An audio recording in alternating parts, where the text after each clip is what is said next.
Saudara, saya akan melanjutkan pentingnya doa Yabes. Apa sih pentingnya doa Yabes bagi orang percaya? Bukankah kita sudah menjadi pengikut Yesus? Bukankah Yesus juga mengajarkan kita berdoa? Apakah doa Yabes masih penting? Saudara, saya mau katakan di dalam Ulangan 11 ayat 26 bahwa berkat atau kutuk itu hanya sebatas doa. Berkat atau kutuk itu hanya sebatas keputusan-keputusan yang kita ambil.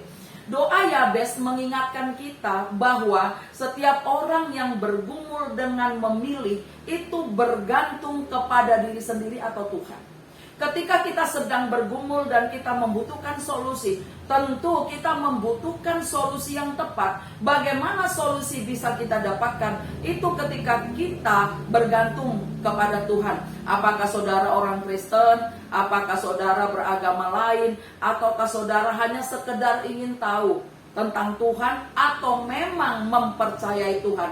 Kita semua yakin bahwa ketika kita diperhadapkan dalam satu masalah, kita harus punya keputusan yang tepat. Nah, sangatlah jelas ketika kita mempelajari doa Yabes, dan saya menyelidiki dua ayat ini di dalam 1 Tawarik 4 ayat 9 dan 10. Saya menyadari betul bahwa doa Yabes ini yang ada di Alkitab itu artinya begini. Ketika saya pelajari, Allah setia menolong.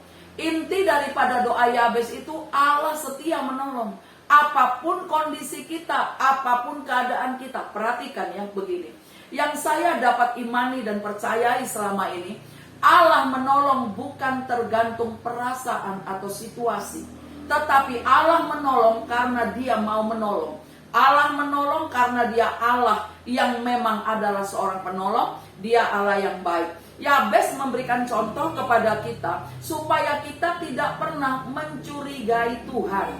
Kita tidak pernah curiga terhadap keputusan-keputusan Tuhan. Memang keadaan Yabes gak baik, namanya juga gak baik. Seharusnya dengan menyandang nama itu dia bisa minder loh, bisa malu loh. Tetapi perhatikan, Yabes mengajar kita dan memberi contoh bahwa Tuhan selalu ingin mengeluarkan kita dari satu situasi yang sulit melalui doa dan kesungguhan kita kepada Tuhan. Ketika kita berusaha sungguh-sungguh, maka kita mengetahui betul bahwa Tuhan memang menolong. Tuhan akan menjawab kita ketika kita percaya kepadanya. Ini perlu diperhatikan. Kalau tadi Yabes mengajarkan bahwa Tuhan memang sungguh suka menolong, dan yang kedua, Tuhan akan menjawab kita ketika kita percaya kepadanya. Tanpa kepercayaan, tanpa keyakinan yang penuh, kita tidak akan pernah mendapatkan jawaban-jawaban doa. Di dalam 1 Tawarik 5 ayat 20, sebab mereka telah berseru kepada Allah dalam pertempuran itu. Perhatikan, ketika mereka berseru dalam pertempuran itu, maka Ia mengabulkan permintaan mereka sebab mereka percaya kepadanya. Pertempuran apa yang sedang Anda hadapi? Pertempuran apa yang sedang Anda saat ini hadapi? Percayalah kepada Tuhan. Yabes mengajarkan kepada kita supaya kita percaya. Bahkan ketika mereka sedang bertempur di 1 Tawarik 5:20, Allah mendengarkan doa mereka dan mereka memenangkan pertempuran itu karena mereka percaya. Saudara, orang yang percaya kepada Tuhan tentu kelihatan. Saudara mau tahu orang yang percaya pada Tuhan, orang itu sangat menyenangkan. Orang yang percaya kepada Tuhan, dia menyenangkan Tuhan. Amsal 15 ayat 8, mari kita baca. Korban orang fasik adalah kekejian bagi Tuhan. Perhatikan ini. Korbanmu jangan sampai fasik. Korbanmu jangan sampai hasil curian.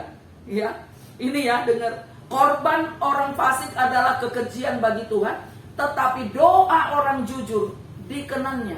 Saudara, perhatikan ini firman yang mengajarkan kepada kita bahwa ketika kita jujur berseru, kita jujur mengakui keadaan kita, Tuhan pasti menolong kita. Amin, saudara. Nah, Yabes berdoa dengan setia kepada Tuhan dalam segala hal, dan dia mengerjakannya.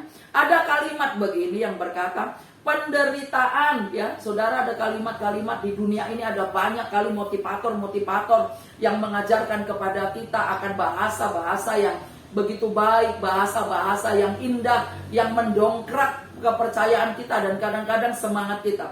Penderitaan melihat pada masa lalu, kekhawatiran melihat kepada sekeliling, tetapi iman, pengharapan hanya melihat kepada Tuhan. Sorrow looks back. Ya. Worry looks around, but faith looks up. Ketika kita melihat kepada masa lalu, ini akan mendatangkan ketidakbaikan. Ketika kita melihat masa lalu, kita akan kecewa, pahit, penderitaan. Yang kita lihat di sekeliling kita pencemooh, yang kita lihat di sekeliling kita orang yang suka membuli, yang kita lihat di sekeliling kita orang yang tidak jujur. Tetapi ketika mata kita tertuju kepada Tuhan, kita akan melihat kebenaran. Ini yang Alkitab ajarkan kepada kita. Saudara, Yabes sangat mengajar kepada kita supaya kita mengarahkan mata hati kita kepada Tuhan. Kita fokus kepada Tuhan. Kalau kita juga mau belajar tentang siapa Musa. Saudara, Musa adalah seorang yang memiliki iman. Ketika dia terpojok di antara Mesir dan Laut Teberau, perhatikan. Dan ketika mereka ada di sana, ya, yang saya katakan di Pihahirot, dia dengan jelas melihat keadaan Laut Teberau. Ketika semua bangsa yang dia pimpin itu berjalan di belakangnya, dia orang pertama yang menghadapi Laut Teberau. Dia melihat, matanya sekeliling melihat kesulitan. Saudara perhatikan, tadi saya katakan, ketika engkau hanya melihat sekelilingmu, engkau hanya akan melihat kesulitan. Dan pada saat Musa melihat itu, dia melihat kesulitan, tetapi dia tidak terpaku kepada sekeliling dan dia segera melihat kepada Allah. Maka ketika Allah perintahkan laut itu terbuka hanya dengan sebuah tongkat yang ada di tangannya, laut itu terbelah. Maka mereka berjalan di antara tanah kering, di mana tembok sebelah kanan adalah air yang menjadi tembok bagi dia. Yang sebelah kiri juga adalah air yang menjadi tembok bagi mereka. Dan dia tinggal mengarahkan tangannya kepada semua bangsa yang ada di belakangnya untuk berjalan. Dan perhatikan pemimpin ini, ketika semua bangsanya berjalan, Musa berdiri mengangkat tangan. Saudara, angkatlah tanganmu. Jangan menyerah kepada Tuhan. Ketika engkau mengangkat tangan, Tuhan akan campur tangan. Itulah sebabnya Yabes berkata, kiranya tanganmu, apa saudara dikatakan? Dia berkata, tangan kananmu menuntun aku. Yabes berkata, tanganmu menyertai aku. Ketika kita angkat tangan, maka tangan Tuhan akan menyertai kita. Ini doa Yabes di ayat 10, 1 Tawarik pasal 4. Dikatakan, kiranya tanganmu menyertai aku dan melindungi aku. Ketika kita angkat tangan, kita menyerah, maka Tuhan akan turun tangan. Kita diminta untuk selalu tergantung sama Tuhan. Doa Yabes ini walaupun simple, singkat, 2 ayat ini dan hanya 1 ayat yang berisi tentang permohonannya, tapi saya bisa mendapatkan pengajaran yang sangat mulia, di mana yang sangat berarti. Dia mengajarkan kepada kita untuk selalu bergantung kepada Tuhan, bukan kepada diri sendiri, bukan kepada pekerjaan, bukan kepada jabatan, bukan kepada uang, bukan kepada harta, tapi bergantunglah kepada Tuhan. Amsal 3 ayat 5-6 berkata demikian, percayalah kepada Tuhan dengan segenap hatimu, dan janganlah bersandar kepada pengertianmu sendiri. Akuilah dia dalam segala lakumu, maka ia akan meluruskan jalanmu. Yabes menunjukkan kepada kita, meskipun dia diberi nama oleh karena penderitaan ibunya, akan tetapi hal itu tidak menghalangi dia untuk memperoleh kehidupan yang lebih baik. Sekali lagi, yang Anda putuskan itu penting. Berkat atau kutuk hanya sejauh doa.